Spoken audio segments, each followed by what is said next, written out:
আসসালামু আলাইকুম রহমতুল্লাহি ওয়া বারাকাতুহু। সম্মানিত দর্শক,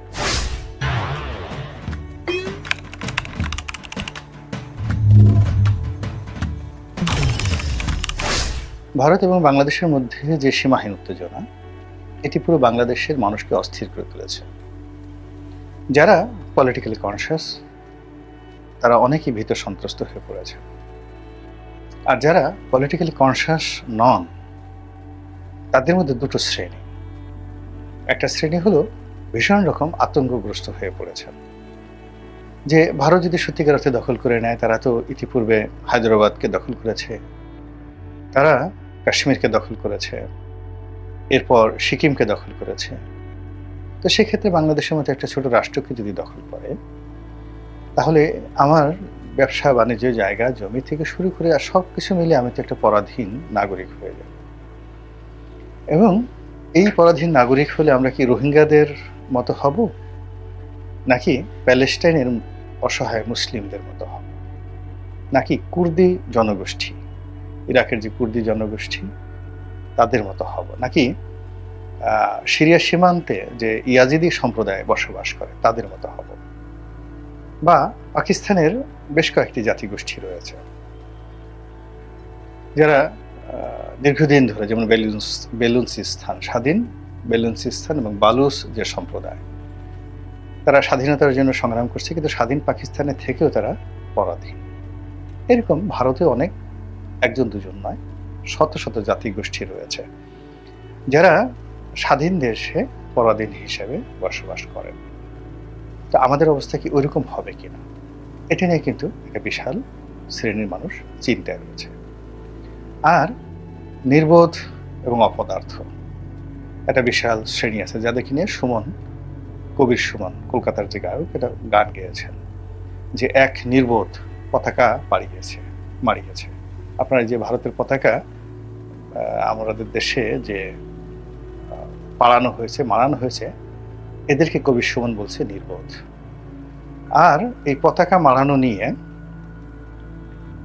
ভারতে যে তাণ্ডব করছে আর এক উজবুক বা নির্বোধের দল, এগুলো শুধুমাত্র উত্তেজনা ছড়ানো। তো যা বলছিলাম যে এগুলো নিয়ে খুব উত্তেজনা হচ্ছে, এবং উত্তেজনার প্রেক্ষিতে একটা উজবুক শ্রেণী আছে আমাদের এই দেশে, যাদের মধ্যে একটা জিহাদি জোশ এসে গেছে। যুদ্ধ করবে, ভারতের সাথে লড়াই করবে। তারা পাকিস্তানকে পরাজিত করেছে, ইংরেজদেরকে পরাজিত করেছে, এরকম আরো কত রকম হম্বিতম্বি। কাজেই ভারতের বিরুদ্ধে যুদ্ধ করার জন্য কে কে রাজি, কে গাজী হবে, কে শহীদ হবে, এইগুলো নিয়ে এক শ্রেণীর মানুষ ভীষণ রকম অ্যাডভেঞ্চারের মধ্যে আছেন। প্রধান উপদেষ্টা, তো তিনি একেবারে নিশ্চুপ হয়ে গেছেন, খামোশ হয়ে গেছেন, তার কথাবার্তা শোনাই যাচ্ছে না। তিনি কি চিন্তা করছেন, কি বলছেন, কি করছেন না করছেন, কোনো কিছুই আমরা বুঝতে পারছি না। তবে তার যে প্রেস সচিব, তাকে দেখে মনে হচ্ছে যে না, প্রেস সচিব বেশ সক্রিয়। তিনি যে কথাগুলো বলছেন বেশ ঝাঁঝালো কথাবার্তা, এবং এটা নিয়ে অনেক ট্রল হচ্ছে। যাই হোক, আমি সেদিকে যাব না। Mister Shafiq is a very close friend of mind, he is a very nice person. আমার মুখে আর অন্য কথা সাজে না, তিনি বলছেন সরকারের পক্ষে। তো যাই হোক, এরকম যে একটা উত্তেজনা, সেই উত্তেজনার প্রেক্ষিতে ক্রমশ প্রতিদিনই একটার পর একটা নতুন ঘটনা শুরু হচ্ছে। কলকাতাতে বাংলাদেশের যে ডেপুটি হাই কমিশন অফিস, তারপরে আগরতলাতে যে অফিস রয়েছে, হাই কমিশনের অফিস রয়েছে, এগুলোতে আক্রমণ উপর্যুপরি হয়েছে পরপর 2 দিন। এটা নিয়ে ভারতের আগরতলা পুলিশের কয়েক কর্মকর্তাকে বরখাস্ত করা হয়েছে, কিন্তু এতে কিছু হয়নি। ওদিকে সাধারণ যে যারা জনগণ, তারা সীমান্তে এসে, অর্থাৎ দুটো সীমান্তে, সিলেট সীমান্তে এসে বাংলাদেশে ঢুকে পড়ার জন্য তারা চেষ্টা চালাচ্ছে অবিরতভাবে, এবং একজন দুজন না, হাজার হাজার ভারতীয়।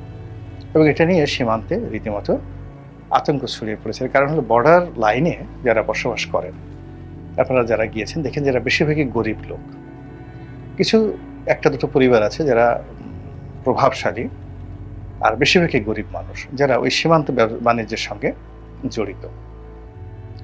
তো তাদের মধ্যে আতঙ্ক ছড়িয়ে পড়েছে সিলেট সীমান্তে।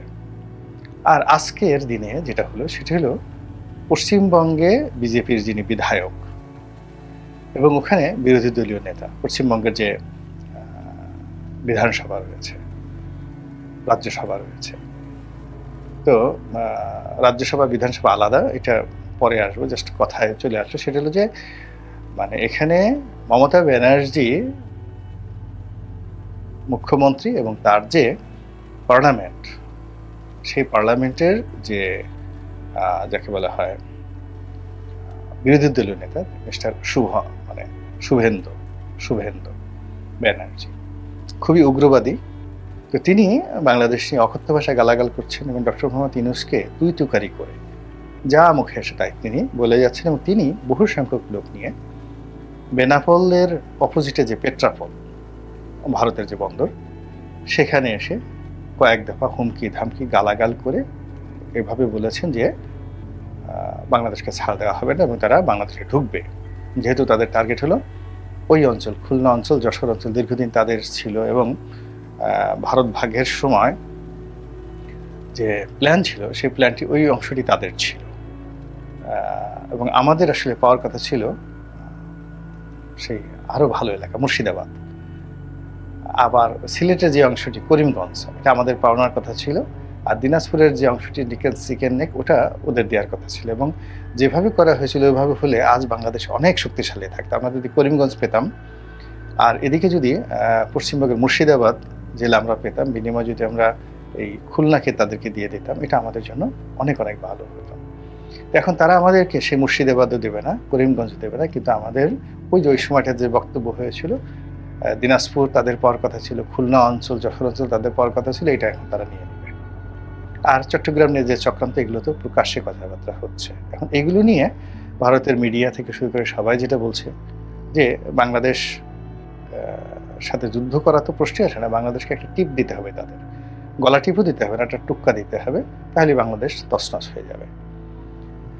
এই সকল কথার বাইরে আবার অনেকে বলার চেষ্টা করছে যে আমাদের উত্তরবঙ্গে যে আমরা এয়ারবেস করছি, যেখানে 50টি এয়ারক্রাফট রাখার জন্য এশিয়ার বৃহত্তম এয়ারবেস তৈরি করা হচ্ছে, তো সেই এয়ারবেসের ব্যাপারে ভারত বাধা দিয়েছে, অসন্তুষ্টি জানিয়েছে এবং সেটা নিয়ে ভারতীয় পত্রপত্রিকা থেকে শুরু করে কূটনৈতিক অঙ্গন এবং মিলিটারি যে রিসোর্সগুলো রয়েছে, ইন্ডিয়ান মিলিটারি রিসোর্সগুলো রয়েছে, সেখানে বাংলাদেশ বিরোধী প্রচারণা একেবারে তৈরি। এখন আমার প্রশ্ন হলো, বা আপনাদের সকলের প্রশ্ন হলো, যে আসলে ভারত শেষ পর্যন্ত কি করবে? আমার কাছে মনে হচ্ছে যে ভারত কোনো অবস্থাতেই বাংলাদেশের সঙ্গে যুদ্ধে জড়াবে না, বাংলাদেশকে দখল করা তো দূরের কথা, এই সংক্রান্ত একেবারে একটা গুলিও তারা ফোটাবে না। এই সময়টা তাদের জন্য অনুকূল নয় এবং এতে তাদের কোনো লাভ নেই।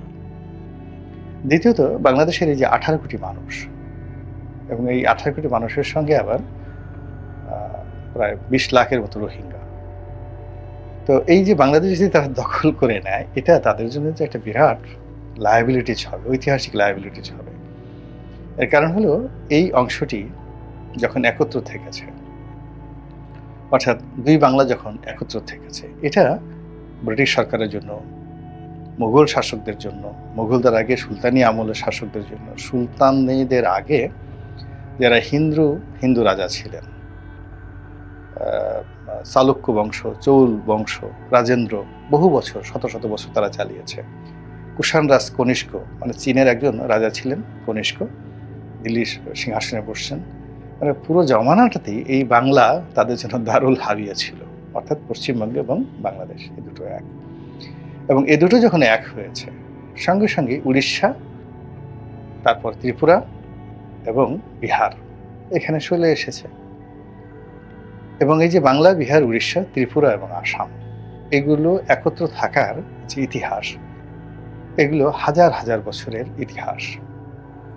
আমরা এখানে বসে টের পাচ্ছেন না ঢাকাতে, কিন্তু আপনি গিয়ে যদি একবার আগরতলাতে যান আর কুমিল্লা শহরে যান, আপনি দেখবেন যে ওদের মধ্যে মনে হচ্ছে যে দুই ভাইকে আলাদা করলে যেমন হয় তেমনি, বা একটা শরীরকে আলাদা করলে যেমন একটা অবস্থা তৈরি হয়, তেমনি আগরতলার যে মানুষ আর কুমিল্লা শহরের যে মানুষ, লাকসাম এলাকার মানুষ, তারা কোনো অবস্থাতে ওই সীমানার যে ব্যারিকেডটা, ওটা তারা মানতে পারছে না। দীর্ঘদিন তারা একত্র হতে চাচ্ছে এবং ওরা, আগরতলার যারা ত্রিপুরা, তারা ভারতের স্বাধীনতা বিসর্জন দিয়ে তারা বাংলাদেশের যাকে বলা হয় একটা জেলা হওয়ার জন্য, একটা প্রদেশ হওয়ার জন্য তারা যুদ্ধ করতে পর্যন্ত প্রস্তুত। আমি নিজে সেখানে থেকে দেখে আসছি। এবং ওখানে আমার বন্ধু ছিলেন বাংলাদেশ হাই কমিশনে, ওটার ইনচার্জ, সেই ডিজিএফ এর একজন কর্মকর্তা, সামরিক কর্মকর্তা। আমি তার বাসায় ছিলাম, বেরিয়েছি। তো আমি ওই পুরো ওদের যে ইন্টেলিজেন্স রিপোর্ট রয়েছে, বাংলাদেশ সরকার ইন্টেলিজেন্স রিপোর্ট এবং ভারতের ইন্টেলিজেন্স রিপোর্টগুলো, এগুলো আমার এই রাজনীতিতে আসার আগে 2001-2 সনেই না 92-93 সনে আমার এই জিনিসটা দেখার সুযোগ হয়েছে। 92-93 সালে। তো আমি ওদের মানসিকতাটা বুঝি। তেমনি আপনি কলকাতাতে যান এবং বেশিরভাগ মানুষ দেখবেন আমাদের এখান থেকে গেছে, এবং তারা এই বাংলাকে ভুলতে পারছেন না। ওখানে গিয়ে অনেক বড় হয়েছেন, কেউ মৃণাল সেন হয়েছেন, কেউ যাকে বলা হয় সন্ধ্যা রায় হয়েছেন, তারপরে কেউ সত্যজিৎ রায় হয়েছেন, কেউ বুদ্ধদেব বসু হয়েছেন, কেউ জ্যোতি বসু হয়েছেন, কিন্তু বাংলাকে তারা বলতে পারেন না। ওখানে একটা হাহাকার করে, বিভিন্ন রকম হাহাকার করে যে তারা এই ঢাকাকে মনে করে একটা স্বর্গরাজ্য, বাংলাদেশকে মনে করে একটা স্বর্গরাজ্য।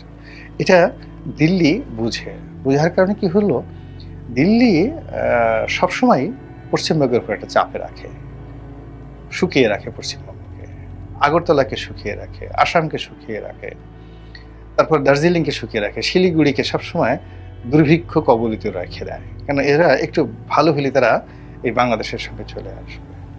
তো কাজে আপনি বুঝতে পারছেন যে ঐতিহাসিক যে প্রেক্ষাপট, সেই প্রেক্ষাপটে বাংলাদেশের সঙ্গে হুম্বিতম্বি করা, এখান থেকে 18 কোটি মানুষকে টার্গেট করে মার্কেট করা, এখান থেকে সবকিছু নেওয়া, বিনিময়ে বাংলাদেশকে কিছুই দেওয়া লাগবে না। আর বাংলাদেশ দখল করা মানেই প্রথমত তাদেরকে নাগরিক অধিকার দিতে হবে, এই 18 কোটি মানুষের সিভিল রাইট, এবং তার সঙ্গে সঙ্গে আপনি যদি ধরেন পশ্চিমবঙ্গ অন্যান্য এলাকাতে মিলিয়ে কত কোটি হয়, ভারতের টোটাল 130 কোটি যদি জনগণ হয়, তাহলে বাংলা যদি তারা কোনো কারণে দখল করে নেয়, তাহলে এই বাংলা, বিহার, উড়িষ্যার, আসাম এই অঞ্চল মিলিয়ে লোকসংখ্যা হয়ে যাবে পুরো ভারতবর্ষের অর্ধেকের চেয়ে বেশি, পুরো ভারতবর্ষের অর্ধেকের চেয়ে বেশি। এবং এখানকার লোকজন এমনভাবে ডমিনেট করবে দিল্লিকে, উত্তর ভারতের এই অংশটি কখনোই দক্ষিণ ভারতের অধীনতা মেনে নেবে না। নরেন্দ্র মোদী তাদের যে এই দক্ষিণ ভারত কেন্দ্রিক যে ডাইনেস্টি, সে আদানি আম্বানি, এই ডাইনেস্টি একেবারে মুহূর্তের মধ্যে শেষ হয়ে যাবে।